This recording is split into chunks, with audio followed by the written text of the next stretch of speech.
Air India विमान हादसे की शुरुआती जांच रिपोर्ट सामने आ चुकी है। इस रिपोर्ट को भारत के विमान दुर्घटना जांच ब्यूरो यानी एएआईबी ने जारी किया है। रिपोर्ट के मुताबिक विमान के दोनों फ्यूल कंट्रोल स्विच विमान के टेक ऑफ होते ही कट ऑफ पोजीशन में चले गए थे। कॉकपिट वॉइस रिकॉर्डिंग में एक पायलट दूसरे से पूछता है कि उसने कट ऑफ क्यों किया। जवाब में दूसरा पायलट कहता है कि उसने ऐसा नहीं किया। रिपोर्ट में यह साफ नहीं है कि इनमें कौन सी आवाज किस पायलट की है।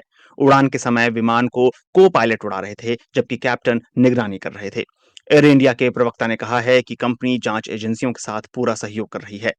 ये शुरुआती जांच रिपोर्ट 15 पन्नों की है और इसमें बताया गया है कि विमान ने दोपहर 1:38 और 42 सेकंड पर अधिकतम दर्ज की गई 180 नॉट्स की एयर स्पीड हासिल की और इसके तुरंत बाद इंजन 1 और इंजन 2 के फ्यूल कट ऑफ स्विच एक एक कर रन से कट ऑफ पोजीशन में चले गए। लगभग 10 सेकंड बाद इंजन 1 का fuel cut off switch cut off से रन में गया।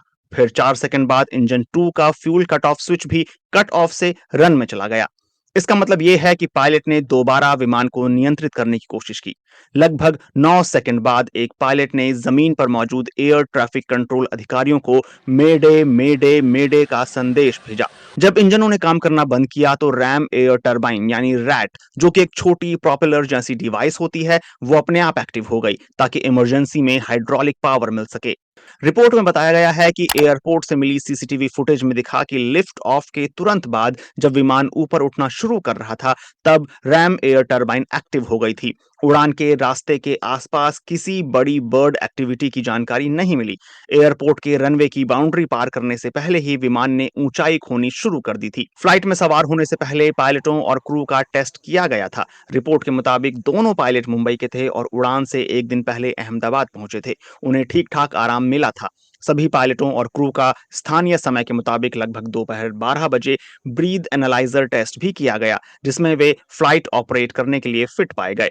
रिपोर्ट के मुताबिक एयर इंडिया विमान में ईंधन भरने के लिए जिन टैंकों का इस्तेमाल किया गया था, उनमें से लिए गए फ्यूल सैंपल संतोषजनक पाए गए हैं।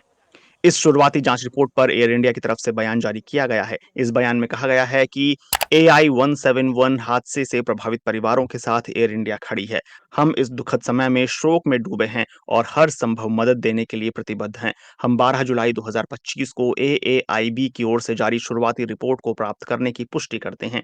एयर इंडिया सभी संबंधित पक्षों, जिनमें नियामक भी शामिल हैं, के साथ मिलकर काम कर रही है। हम एएआईबी और दूसरे अधिकारियों के साथ जांच में पूरा सहयोग जारी रखेंगे।